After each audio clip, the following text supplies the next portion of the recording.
Not one of my favourite Park Chan-wook features, although there is qualities to appreciate about I'm a Cyborg and That's Okay, namely its visual personality. Narratively, it is just another celebration of a certain self-serving idiosyncrasy. I just act all weird and that is unequivocally okay.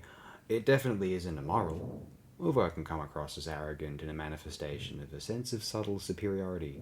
Oh, I'm just eccentric and I don't mind making people feel awkward. I maybe even enjoy it a little bit. I'm definitely not a modest sociopath. This whole 21st century, hey, I'm weird and you just have to deal with it, it really smells of arrogance. A mirror arrogance to those who look down upon anyone who doesn't conform. Two sides of the same coin, sorry. But anyway, but onto the film itself. Well, check these screen caps. They're very fascinating cinematographic efforts, over a groveling sentimentality, which from the director of the Vengeance trilogy feels like the edgy kid deciding to try and go through a phase to impress a more mainstream, snootier, pseudo-quirky clique. Even first, as one considering whether in this hypothetical he was crushing on a goth girl. I did that once, years ago. Around the time First literally would have come out. Not that I was aware of it at the time. More admirable than overtly enjoyable.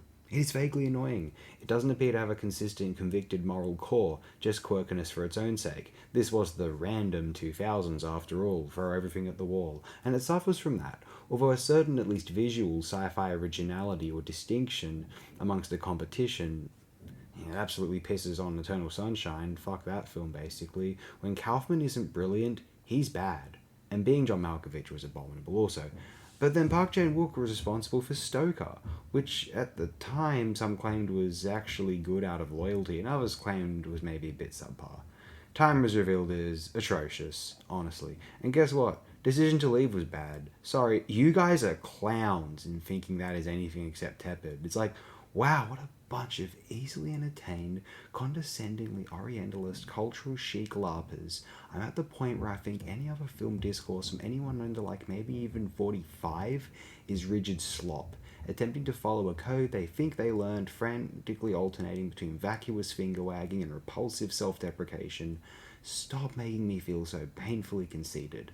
I don't much like this. I suspect this would have been a more fun retrospective if we did Bong Joon Ho, whom am considering going through next.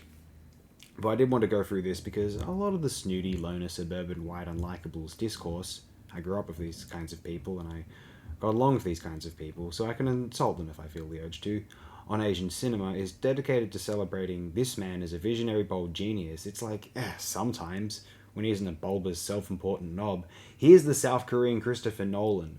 We can get mementos or old boys, or prestiges, or, well, this. This is much better than Prestige, though. That film is for unaware imbeciles, evidently.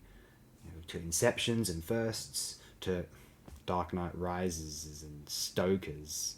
Both horrid, unforgivable films, truly. To Handmaidens and Tenets. Maybe a Dunkirk and a Little Drummer Boy. I kind of have to swap time of release for those ones. Handmaiden is closer to Dunkirk's release, Tenets to Little Drummers. Although I wanted to match them on quality first, vicinity second if I were able.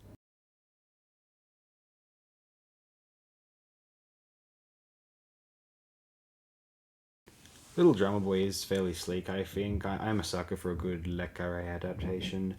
They're just refined and embody the precise, dense moodiness and existential weight, for thriller food, of the literature itself. Sadly, this ends with the likes of Oppenheimer and Decision to Leave. That being said, Park Chan Wook's next film was reading about it on Wikipedia. I'm quite intrigued. Whatever Nolan works on next, it can't be worse than the patronizing, smug, moralizing vacuousness of Oppenheimer, unless it is The Prestige. Insomnia is sucky too, way worse than a rather fine Swedish original. Williams was exemplary in 1 Hour Photo, embarrassing as usual in that same year's Insomnia remake.